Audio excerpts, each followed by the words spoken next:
Quando a gente vai para Ezequiel capítulo 28, fala de um querubim, um adorador.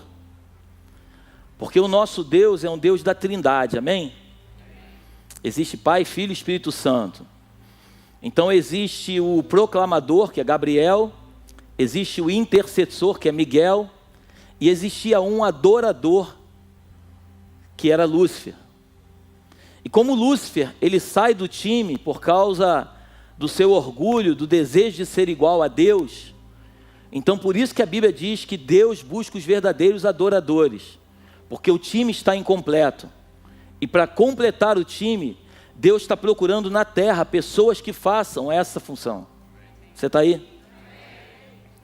Por isso, quando chega num momento de louvor, é importante nós entendermos que é um dos momentos mais incríveis do culto, depois da palavra.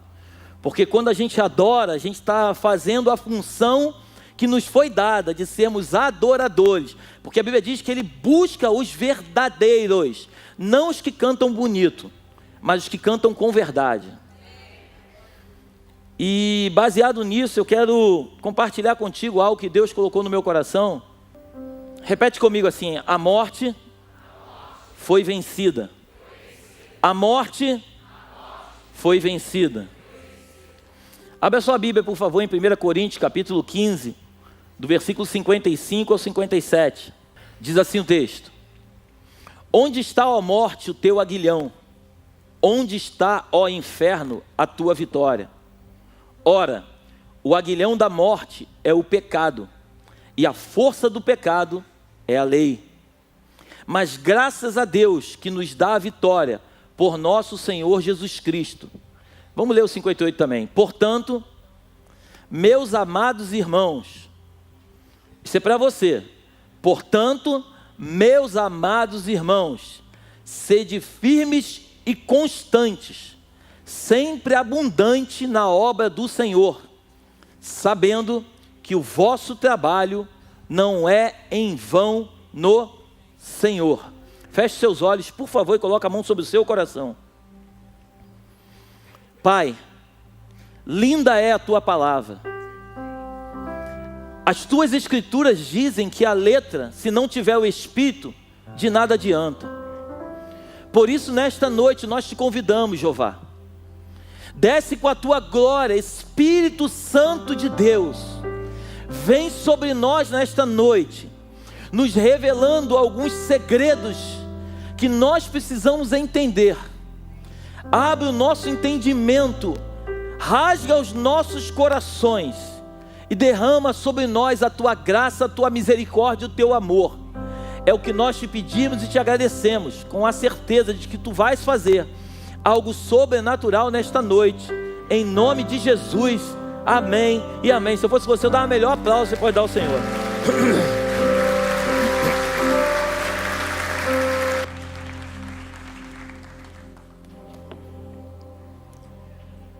Paulo, escrevendo à igreja de Corinto, ele escreve essa carta porque naquela época, uns discípulos de um homem chamado Zenão, um filósofo, eles acreditavam e eles pregavam que as pessoas deveriam viver a vida, deveriam curtir a vida, porque quando viesse a morte, tudo acabou.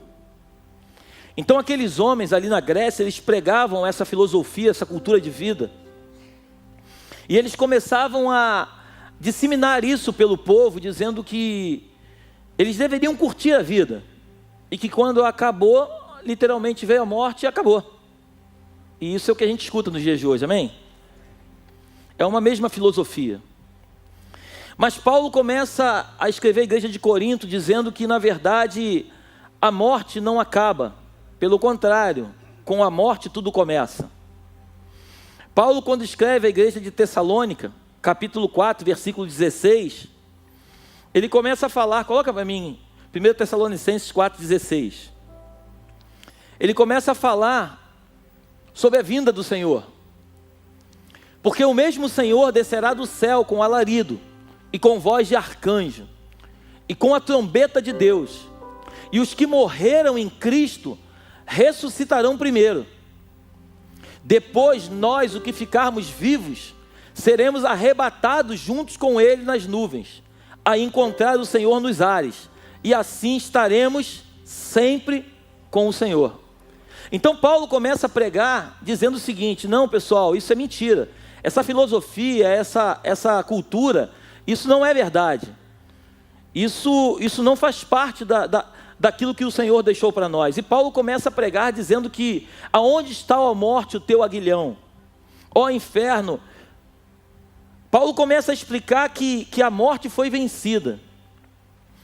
Quando a gente vai estudar com calma o livro do profeta Ezequiel, no capítulo 28, do versículo 13 em diante, começa a falar do rei de Tiro, mas aquilo relata diretamente sobre Lúcifer.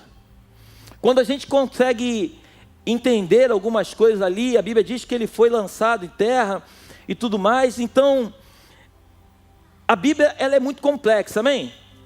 Amém? Mas quando o Espírito nos revela, as coisas começam a clarear nos nossos olhos. Então Lúcifer, ele era o adorador. A Bíblia diz que ele era adornado com pedras preciosas. Ele tinha algo com ele, e Deus se agradava de estar com ele, porque ele era um adorador.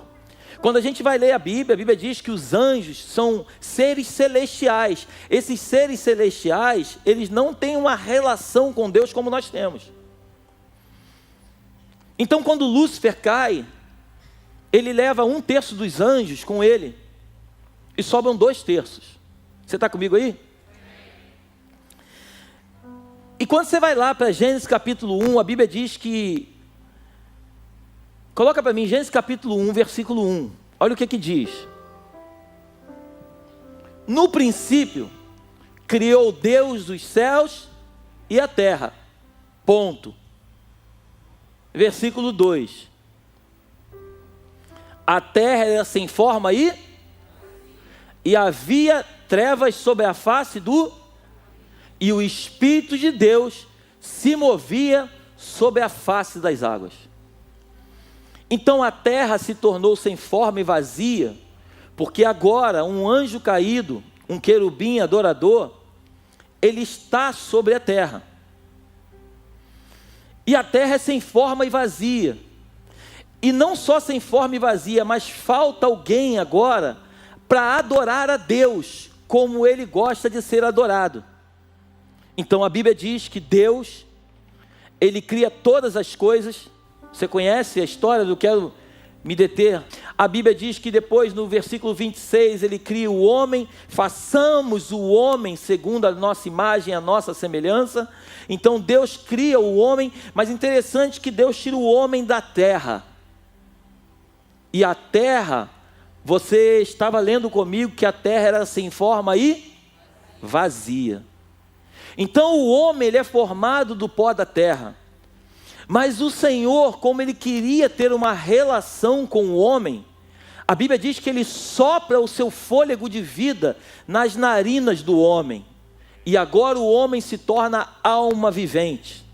E agora esse homem, a Bíblia diz no capítulo 3, que Deus monta um jardim à parte. Deus cria um jardim, o Éden, e Deus coloca o homem no meio do Éden. E quando o homem é colocado no meio do Éden, a Bíblia diz que não havia chuva até então, mas a terra, ela era regada pela brisa. E o homem não precisava plantar nada, o homem era alimentado por Deus. A Bíblia diz que o Senhor descia toda a tarde. O Senhor vinha para o culto toda tarde, e eu fico imaginando Adão adorando a Deus, cantando canções, falando com Deus, expressando para Deus aquilo que Deus queria receber.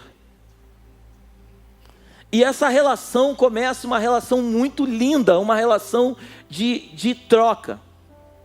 Até que chega um momento em que a Bíblia nos conta que a serpente, mais sagaz de todos os animais, vem e diz para Adão que ele podia também comer do fruto que Deus havia dito para ele não comer. Deus disse que ele podia comer tudo, menos aquele fruto. E aí a serpente, o que ela faz? Ela se apresenta dizendo para Adão que ele poderia comer do fruto, porque se ele comesse do fruto, ele se tornaria igual a Deus. Perceba que a mesma coisa que fez Lúcifer cair, é a mesma forma que ele trabalha até os dias de hoje na vida de cada um de nós, para fazer com que possamos cair. Estamos juntos até aqui? Por isso a Bíblia diz que a soberba ela precede a ruína. Por isso que um homem altivo, Deus precisa bater. Por isso que nós entendemos aqui nesta casa que nós somos 100% dependentes de Deus. E quanto mais achamos que estamos crescendo, mais devemos perceber que estamos diminuindo. Porque todo aquele que se exalta será abatido, mas todo aquele que se humilha será, fala mais alto, será exaltado. E aparentemente o projeto do Criador, ele dá errado. O homem peca, você conhece a história, o homem cai. Como o homem cai, tinha no jardim uma árvore, que era a árvore da vida, e que se o homem comesse daquela árvore, ele viveria eternamente. Então Deus precisou tirar Adão do Éden, colocar ele fora do Éden, colocar querubins com espadas flamejantes cercando o Éden, para que Adão não voltasse para o Éden. Eu quero ir um pouquinho mais à frente, capítulo 6, a Bíblia fala que chega um momento em que Deus já não aguentava mais o pecado no mundo. Deus já estava, desculpa a expressão que eu vou usar, mas já estava assim, por aqui com o pecado, e ele resolve acabar com tudo. Mas a Bíblia diz no capítulo 6, no versículo 8, se não me falha a memória, que Noé, ele tirou um sorriso de Deus. Deus riu quando viu Noé. Então Deus olhou para um homem e percebeu que poderia começar tudo através da vida desse homem. Então Deus vai lá, levanta Noé, dá uma planta para Noé e manda Noé fazer um barco. Como eu disse na quinta-feira, o meu pastor fala uma coisa que eu acho muito lindo. Noé não levou de 100 a 120 anos para fazer um barco, mas Deus levou de 100 a 120 anos para fazer um Noé. Porque todas as vezes que a gente demora num trabalho com Deus, Deus na verdade não está demorando para nos dar vitória, mas Deus está nos preparando para estarmos diante da vitória. Então às vezes as coisas demoram, não é porque Deus está demorando, é porque Deus está trabalhando em você, para que você seja restaurado nas emoções, para quando Ele te levar para o lugar onde Ele tem para você, você possa receber a vitória. E aí Deus começa tudo com Noé. Noé coloca o time dele dentro da arca, você conhece a família dele e tal. E aí Noé entra na arca com a família, eles ficam lá alguns dias e tal, vem a chuva, aí a chuva seca, aí ele sai da arca. A primeira coisa que Noé faz, você vai perceber, ele fez um altar para Deus. Noé faz um altar e adora o Senhor. Depois de Noé ter feito um altar, ter adorado ao Senhor, você conhece a história, ele toma um porre, ele fica doidão e ele fica nu. Um dos seus filhos vem e vê a nudez de Noé e começa a expor o pecado do seu pai. E aqui eu quero abrir um parênteses. Eu preciso que a gente, cada detalhe que a gente vai entrando na Bíblia, que a gente vá percebendo o quanto as coisas trazem desgosto ao coração de Deus, situações e formas como nós agimos na terra. Deus não nos chamou para expor pecado de ninguém, Deus nos chamou para cobrir as pessoas. Os outros dois irmãos de Noé, os filhos de Noé, eles percebem que o pai está nu, eles pegam um pano, eles vêm andando para trás e vão e cobrem a nudez de Noé, eles não expõem a nudez de Noé. E Noé, quando levanta, fica sabendo da história, a Bíblia diz que ele amaldiçoa Cã. Cã, depois você vai estudar, é Canaã.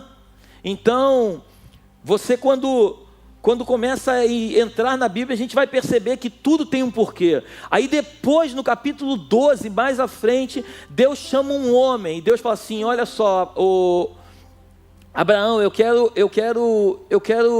dar mais uma oportunidade, eu quero fazer isso acontecer. Eu posso contar contigo? Abraão fala assim, pode contar comigo.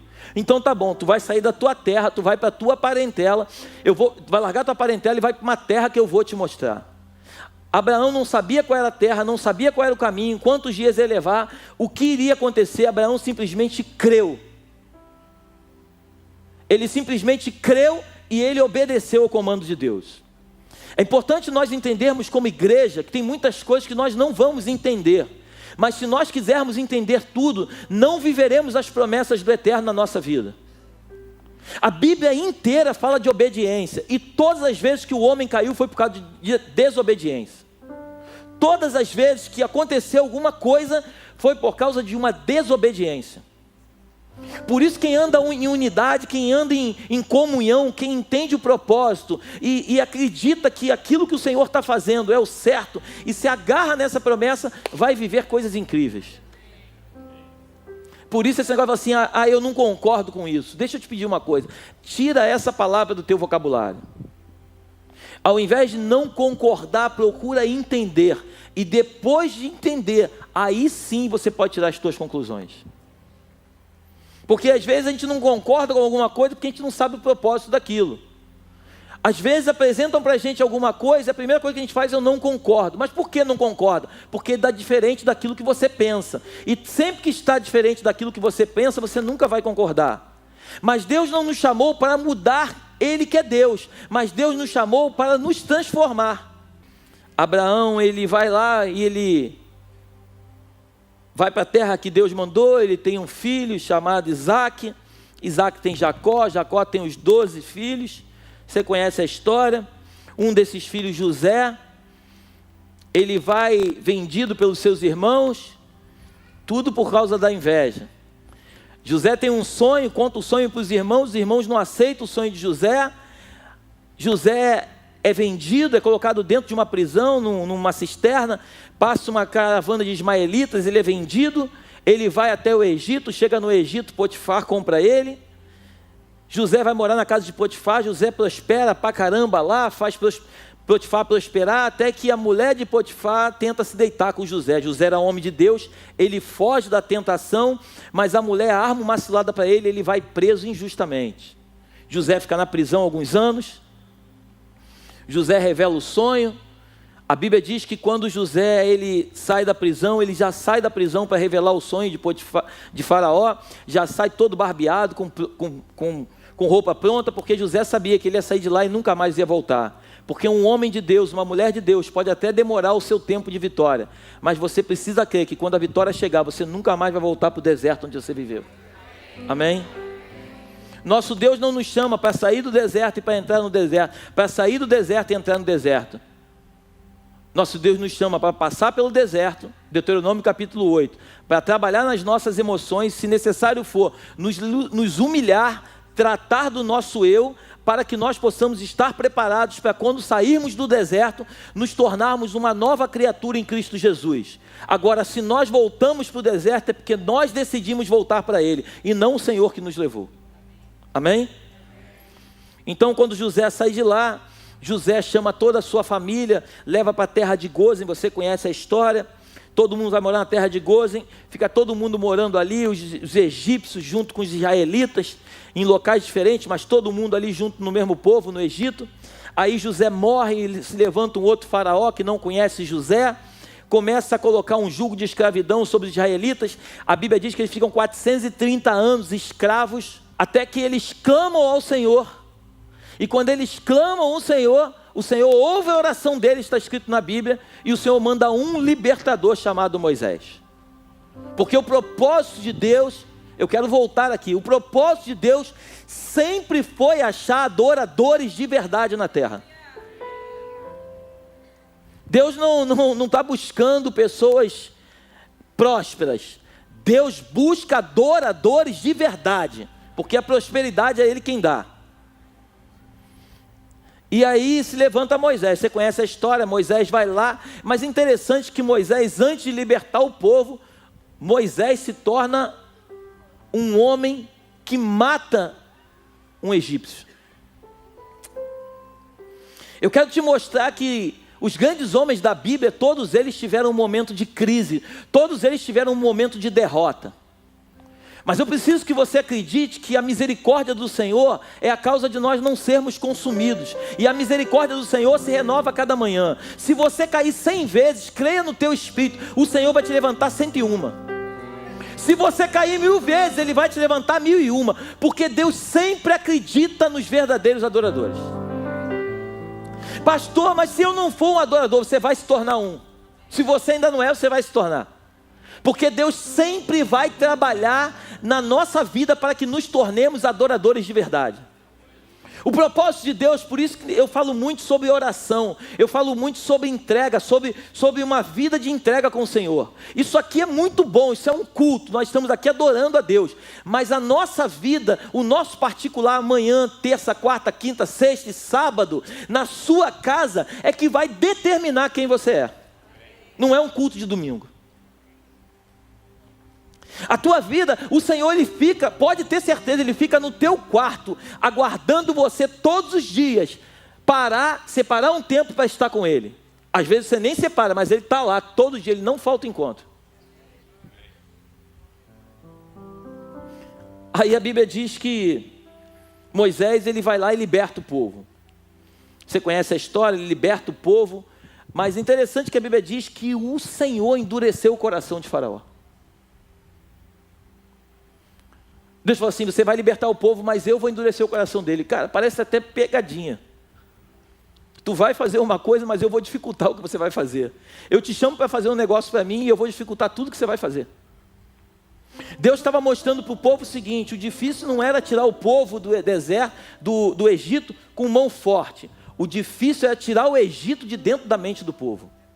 Porque muitos de nós fomos libertos do Egito, mas o Egito ainda continua dentro de você.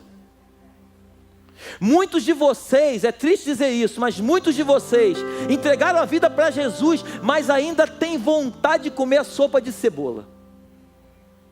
Muitos ainda têm desejo de experimentar os pepinos do Egito. E eu estou falando daquilo que não agrada a Deus, amém? E você sabe exatamente o que o Senhor está falando contigo. Amém? Você está aí? Então difícil não é tirar você do mundo e trazer para a igreja. O difícil é tirar você, o mundo, tirar da tua mente. Por isso a palavra de Deus, em 1 Coríntios, diz que as más conversações, ela corrompe os bons costumes. Se você andar com pessoas que têm costumes ruins, por mais que você seja um homem de Deus, uma mulher de Deus, daqui a pouco você está praticando aquilo que faziam contigo. Se você vive debaixo de um jugo de escravidão, que às vezes a religião te coloca, você não vai perceber, e quando você for fazer com os teus liderados, você vai fazer o mesmo que fizeram contigo, porque só pode sarar, só pode curar quem um dia foi, fala mais alto, foi curado. Quem tem ferida aberta por onde passa, deixa marcas de sangue. E aí a Bíblia diz que Moisés tira o povo de lá, passam pelo Mar Vermelho, o Senhor abre o Mar Vermelho, eles comem todos os dias maná, comida não falta, mas chega uma hora que eles querem carne. Então Deus falou, você quer carne? Não tem problema, vamos dar carne, até sair pelo nariz. Eles comem carne a ponto de sair pelo nariz, diz as Escrituras.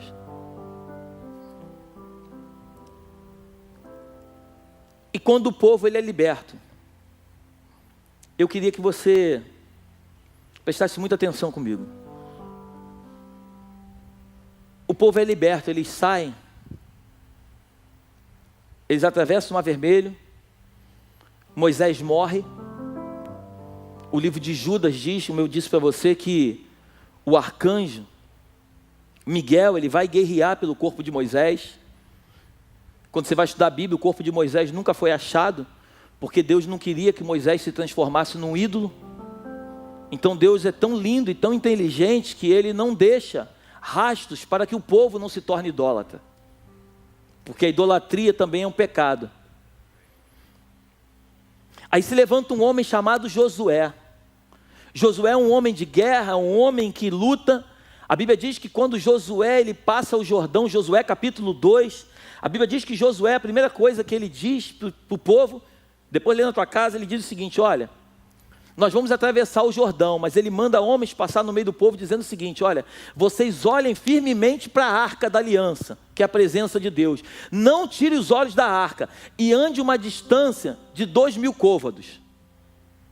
Ande uma distância grande, mas quando a arca estiver na frente, vocês não percam a arca de vista e vocês vão atrás da arca. O que Josué estava dizendo é o seguinte, que o Senhor continua dizendo nos dias de hoje: se os nossos olhos estiverem fitos no Senhor, nós iremos atravessar todo e qualquer Jordão diante de nós e alcançaremos a nossa vitória. Passaremos pelas muralhas de Jericó e alcançaremos a terra prometida. Nós só precisamos estar agarrados na presença. A presença que importa, é a presença que nos constrange, é a presença que nos transforma, é a presença que mexe com as nossas emoções. Amém? E eles chegam do outro lado, Deus dá uma estratégia: olha, vocês não vão pegar em arma, vocês vão dar 6 voltas, a 6 dias, cada dia vai dar uma volta. No 7º dia, vocês vão dar 7 voltas, e quando derem a 7ª volta, vocês vão tocar a trombeta bem alto, mas bem alto, e vão começar a gritar, e as muralhas vão cair. Sabe o que eu entendo com isso? Existem 6 dias, eles deram a volta pelas muralhas, a cada dia eles davam uma volta, e quando você lê com calma, eles davam uma volta em silêncio. Existe tempo para todas as coisas. Existe tempo para rodear aquilo que você deseja em silêncio. Mas no momento em que a vitória chegar, aí você pode bradar à vontade. Aprenda a cuidar da sua língua. A Bíblia fala no livro de Tiago que aquele que cuida da língua, que consegue cuidar da língua, é varão valoroso. E quem cuida da língua, cuida de todo o corpo. Adoni-Bezeque, um rei, já falei isso aqui uma vez, eu também não quero ficar muito preso. Ele tinha mania de mutilar os dedos das mãos e o dedão do pé das pessoas. E quando você, procura depois estudar, quando você perde o dedão do pé, você tem que reaprender a andar novamente, porque é o dedão do pé que te dá equilíbrio. E com o dedo da mão é o que faz você segurar. Quando você perde o dedo da mão, você não tem firmeza. Estamos juntos até aqui? O que o inimigo sempre vai querer tirar de você é aquilo que traz firmeza para a tua vida. O diabo sempre vai querer roubar de você algo que você carrega, que às vezes você acha que é o teu dinheiro, mas antes de você pensar em dinheiro, você tem que entender quem você é, porque o dinheiro é uma consequência de quem você é. E se você um dia teve condições, você tem as mesmas condições de continuar tendo o que você teve, só que de uma forma diferente, agora com o Senhor dentro do teu barco, conduzindo a tua navegação e te dando os destinos e o caminho que você deve seguir. Você está aí? Então Adoni-Bezeque, ele mutilava esses reis. E o propósito de Deus é que esse homem fosse destruído. A gente vai seguindo mais as escrituras. Deus manda vários profetas. Você conhece a história? Deus manda vários profetas. Mas antes dos profetas entrarem, você vai perceber que Deus ele encontra um homem. A Bíblia diz que um homem segundo o seu coração, chamado Davi. Davi começa a reinar, ele começa a fazer as coisas muito certas, mas e eu quero que você perceba que todos esses homens que eu vim falando, todos, a morte venceu todos eles. Todos esses homens foram vencidos pela morte. Por melhor que ele fosse, por mais que ele fizesse, todos esses homens foram vencidos pela morte.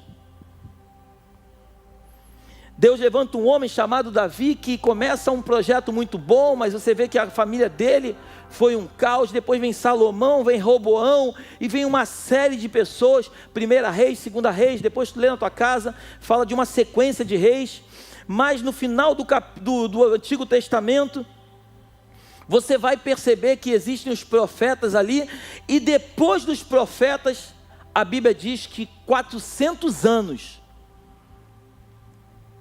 quando você pega aquela página em branco do antigo para o novo, 400 anos Deus fica em silêncio. Deus não fala mais com o povo. A Bíblia diz no livro de Apocalipse capítulo 4. Apocalipse capítulo 4 diz que João ele foi levado em espírito, foi arrebatado em espírito, e o Senhor disse para ele: sobe aqui que eu vou te mostrar umas coisas. ele é levado até o céu.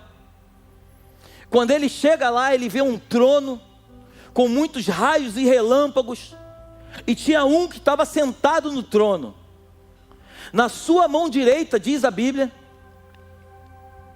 no capítulo 5, depois você vai ver, mas no capítulo 4 diz que existiam 24 anciãos ao seu redor, todo vestido de branco com coroa na cabeça. Existiam 4 animais diferentes, de espécies diferentes, que estavam também ao redor do trono. No capítulo 5, as pessoas começam a dizer: quem é digno de abrir o livro? A Bíblia diz que o livro tinha 7 selos, e eles não achavam ninguém para abrir o livro. Quem é digno de abrir o livro? A Bíblia diz no capítulo 5, de repente um dos anciãos se levanta e diz assim: eis o Cordeiro, que venceu a morte, é digno de abrir o livro. O nome desse Cordeiro chama-se Yeshua, Jesus Cristo. Um Cordeiro que se transformou no leão da tribo de Judá. Um Cordeiro que morreu e ressuscitou ao 3º dia. Um Cordeiro que a morte não foi capaz de segurá-lo. Um Cordeiro que mudou a minha vida e a vida de muitos que aqui estão. Um Cordeiro que essa noite veio se apresentar para mim e para você e dizer para nós que a morte não tem poder sobre a nossa vida. Glorifica o Senhor com o teu coração.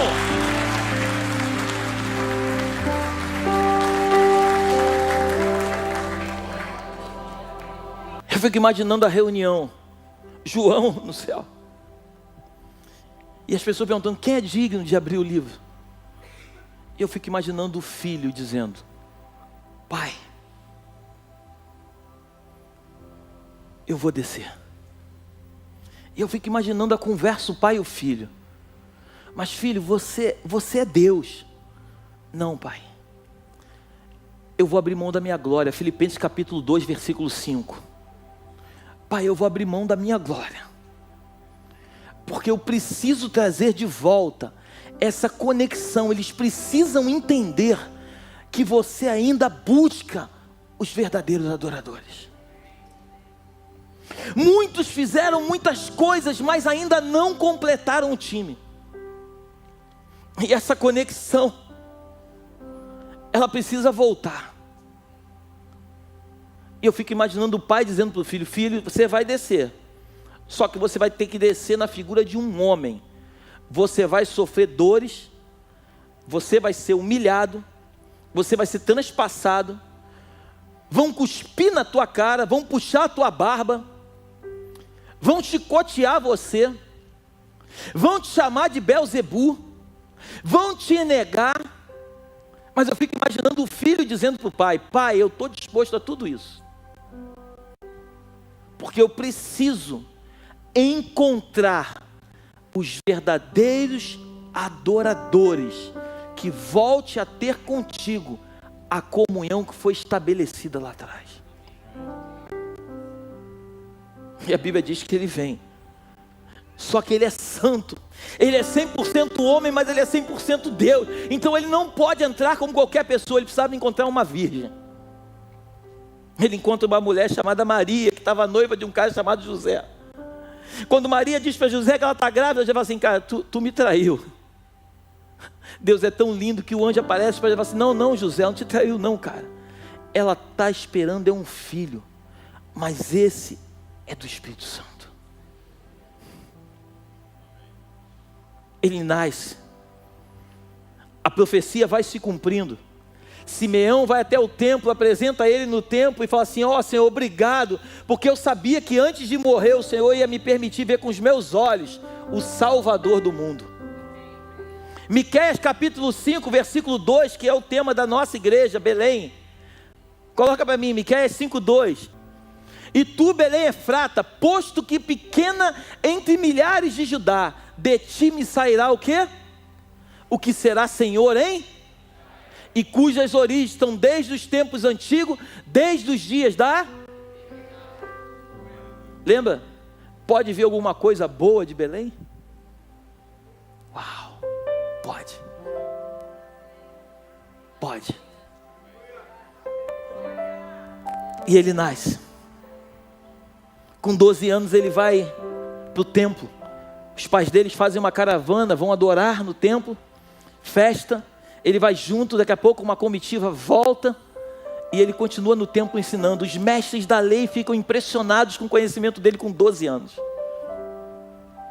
E ele começa a ensinar. A sua mãe e o seu pai chegam em casa com a comitiva. Quando chegam lá, cadê Jesus? Jesus estava no meio da comitiva, e cadê Jesus? Perderam Jesus de vista. Porque deixa eu dizer uma coisa para você. Você só perde de vista aquilo que anda atrás de você. Aquilo que está diante dos seus olhos, você não perde. Enquanto Jesus for a prioridade na sua vida, você nunca vai perder Ele. Mas o dia que Jesus passar a ser algo secundário na tua vida, é questão de tempo, você vai perder Ele de vista. Por isso que um homem de Deus, uma mulher de Deus não cai, ele vai caindo. Jesus está no centro, daqui a pouco Jesus já está do lado, daqui a pouco está um pouco mais atrás, daqui a pouco está lá na rabeta. E quando Jesus está atrás da gente, a gente com certeza vai perder Ele de vista. As pessoas falavam com ele alguma coisa assim: ainda não chegou o meu tempo. Certa vez na festa, ele chega na escadaria, porque quando você vai ler a Bíblia, a cultura dos judeus, eles no dia da festa, eles iam lá, pegavam água e jogavam ali pelas escadarias. Ele chega no último dia da festa e eles dizem assim: ei, quem quiser água, vem beber de mim. Eu tenho água para matar a tua sede, do teu interior fluirão rios de água viva. Só Jesus tem aquilo que você precisa. Só Jesus tem aquilo que você necessita. Você não precisa se agarrar em religião. E perceba uma coisa, por isso que quando nós olhamos, eu falo muito isso aqui na igreja, eu queria que você prestasse atenção agora nisso. Por isso você vê pessoas adorando a outros deuses. Por isso você vê pessoas adorando a outras entidades. Por isso você vê pessoas adorando ao sol. Você vê pessoas falando do universo. Você vê pessoas falando de uma série de coisas. Porque o homem tem necessidade de adorar alguma coisa. Porque nós somos adoradores. O homem tem necessidade de adorar alguma coisa. E quando é apresentado para ele algo que não é o verdadeiro, ele vai adorar. Porque ele está dentro dele a essência da adoração.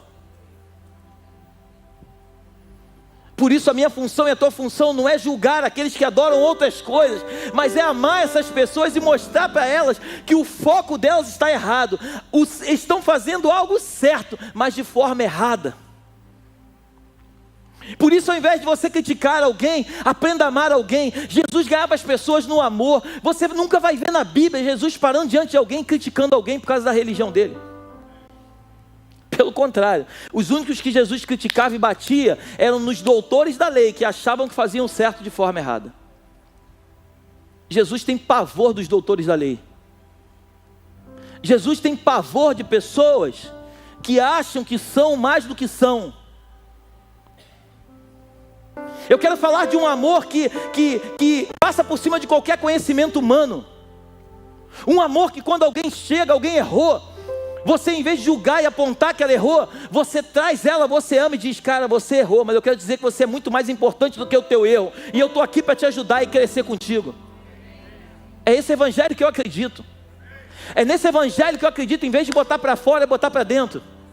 Pastor, é porque você não conhece o meu marido. Eu não conheço, mas eu posso te garantir que Jesus conhece mais do que você. Uma menina que trabalha comigo há 17 anos, ela diz o seguinte: tem pessoas que são instrumento de Deus para nos afiar. Tem pessoas, acredite você ou não, tem pessoas que Deus usa para trabalhar na gente, não nela. Tem pessoas que Deus coloca no nosso caminho. Lembra quando eu falei de Noé? Noé não levou 120 anos fazer um barco. Deus levou 120 anos fazer Noé. Tem pessoas que às vezes estão na tua vida e que você acha que é uma pedra de tropeço para você, mas não é. É para te afiar. É para você se tornar um homem melhor. Sabe aquele marido que você, mulher, não aguenta mais? É porque Deus quer trabalhar em você. E esse cara é uma pedra que Deus usa para afiar você.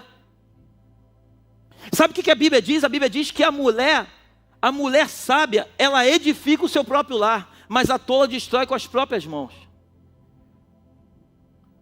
A Bíblia nos conta, em 1 Pedro, que a oração de um homem, ela não é atendida pelo Senhor, ela nem é ouvida pelo Senhor, quando um homem trata mal uma mulher. Você sabia disso?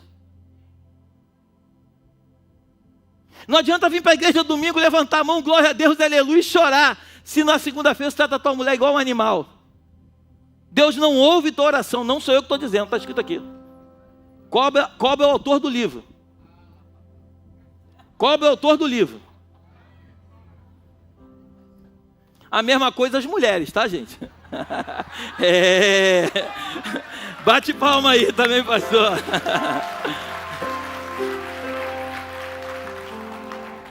Eu acredito firmemente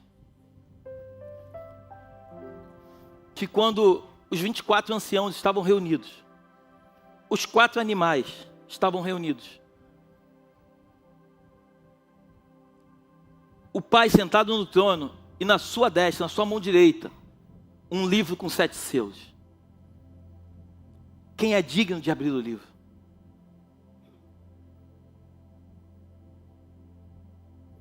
Somente aquele que venceu a morte. E aqui eu quero que você entenda comigo que eu comecei falando lá em 1 Coríntios capítulo 15, que um homem chamado Zenão, ele pregava, os seus discípulos pregavam, dizendo que deveriam curtir a vida e quando morresse, tudo acabou. Nos dias de hoje, muitas pessoas acreditam da mesma forma, querem usufruir da vida, porque acreditam que quando morrer, acabou tudo. Eu quero te trazer uma palavra nessa noite. Quando você morrer, tudo começa. A tua morte na carne vai determinar para onde vai o teu espírito. A tua decisão de andar com o Senhor vai determinar para onde você vai. Não sei se você acredita nisso, mas está escrito aqui.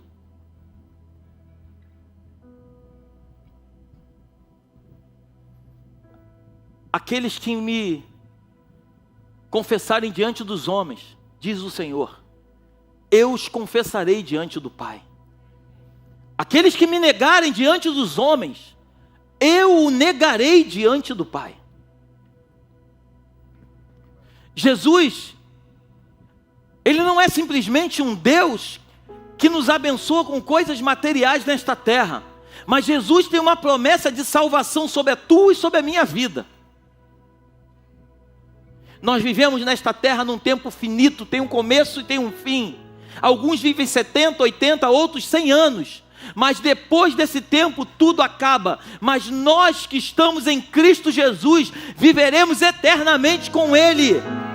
A Bíblia diz que andaremos por ruas de ouro, glorificaremos o seu nome o tempo todo, dizendo santo, santo, santo, santo é o Senhor, porque são esses adoradores que precisam voltar para o lugar de onde Lúcifer caiu. Você está aí? O time está incompleto e ele está buscando alguém, ele está buscando alguém para completar o time, e não uma pessoa, mas um time completo para estar no lugar de uma pessoa. Por isso igreja não são 4 paredes, igreja sou eu e você. Igreja é um corpo unido, unânime, no mesmo propósito, vivemos os mesmos projetos.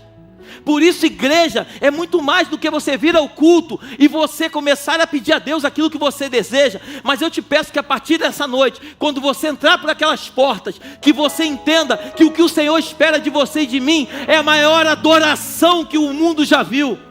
É rasgar o teu coração e dizer o quanto você o ama, o quanto ele é importante para você, o quanto ele é responsável por todas as coisas na sua vida.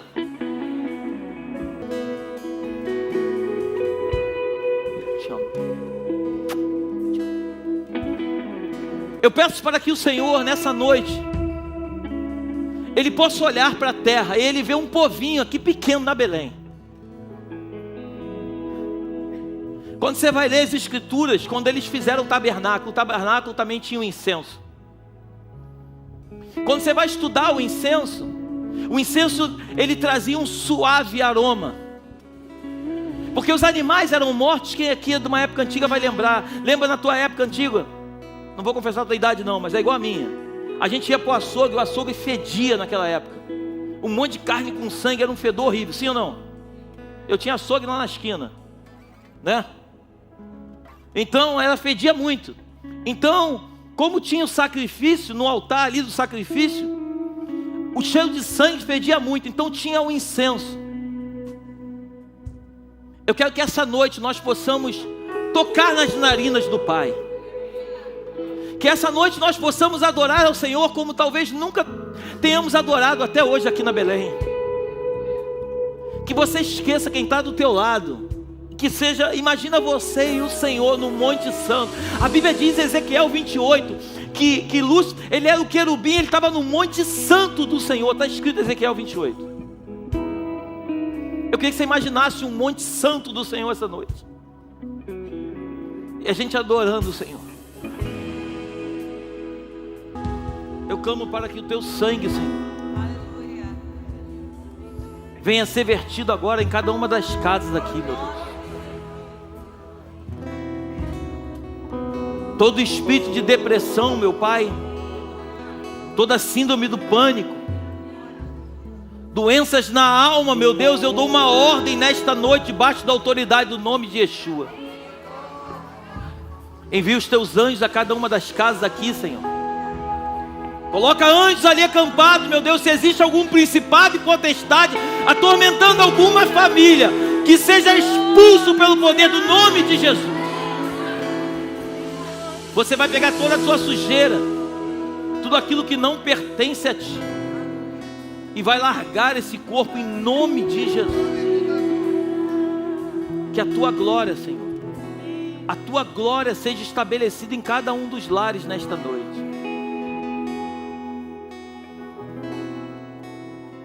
Eu peço para vocês que vieram aqui à frente, que vocês comecem a declarar com os lábios de vocês que estão curados. Porque chegou um tempo de Deus manifestar a cura dele no meio do povo. Ele já tem feito isso, mas ele deu uma promessa para essa igreja. Ele falou que os dons dele estariam aqui presentes. Eu creio nisso. Agora adora o Senhor de todo o teu coração. Na tua casa, no teu carro, bote louvor bem alto no teu carro. Adora indo para o trabalho. Na tua casa, bota louvor. Um ambiente de glória não é um lugar de manifestação de principados e potestades. Começa a dar ordem, dizendo que aquela casa é abençoada, que você tem uma promessa, que você não aceita mais aquilo que você vivia. Chegou o tempo da igreja se levantar e tomar o lugar dela, a posição dela. É literalmente uma guerra, e é uma guerra que é travada nas regiões celestiais, e quem vence lá em cima toma posse dos despojos aqui embaixo. Você que entrou aqui essa noite e você nunca entregou a sua vida para Jesus, você talvez tenha entrado aqui essa noite e você já até andou com o Senhor, mas se afastou do caminho dele, porque eu não acredito em se desviar, só se desvia quem não conhece o caminho. Então se você entrou aqui essa noite, pode ser a terceira, quarta, primeira vez, não importa quantas vezes você esteve, mas se você nunca fez uma oração entregando a sua vida para Jesus, eu quero te convidar essa noite, para que você levante a sua mão, onde quer que você se encontre. Você que deseja ter um encontro genuíno com o Senhor, levanta a sua mão onde você se encontra, acende a luz aí em cima. Não tenha vergonha, levanta a sua mão, glória a Deus. Não tenha vergonha, é uma noite de celebração. Glória a Deus, glória a Deus. Fica com a mão levantada, glória a Deus.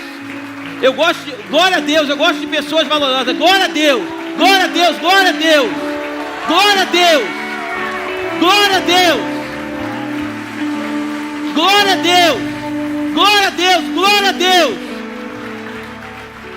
É uma noite de celebração. Talvez para você possa ser um simples ato, mas a Bíblia diz que no mundo espiritual isso muda por completo a tua história de vida. Glória a Deus. Glórias a Jesus. Glórias a Jesus. Eu era pobre, perdido, sem Deus,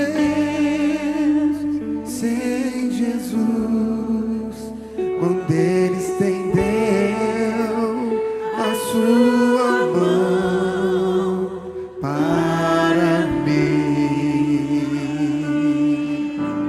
Eu gostaria que vocês repetissem comigo uma oração. É uma oração simples, mas é uma oração que vai fazer o céu ficar em festa, vai fazer o inferno estremecer. Eu queria que vocês repetissem comigo assim: Senhor Jesus, repete comigo assim: Senhor Jesus, eu te recebo como único e suficiente Salvador da minha vida. Senhor Jesus, A partir de hoje, eu te entrego o meu coração. Faz em mim a tua vontade, que não seja os meus sonhos, mas que os teus sonhos passem a viver em mim. Escreve o meu nome no livro da vida, em nome de Jesus, amém. Pai, eu quero abençoar cada uma dessas vidas. Eu quero te agradecer, meu Deus, pela vida de cada um deles.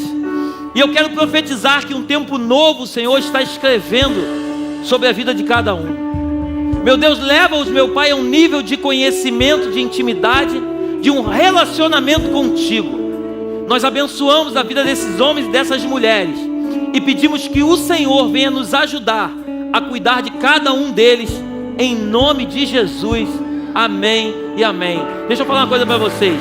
Olha para trás aí a família que vocês ganharam aí, olha para trás.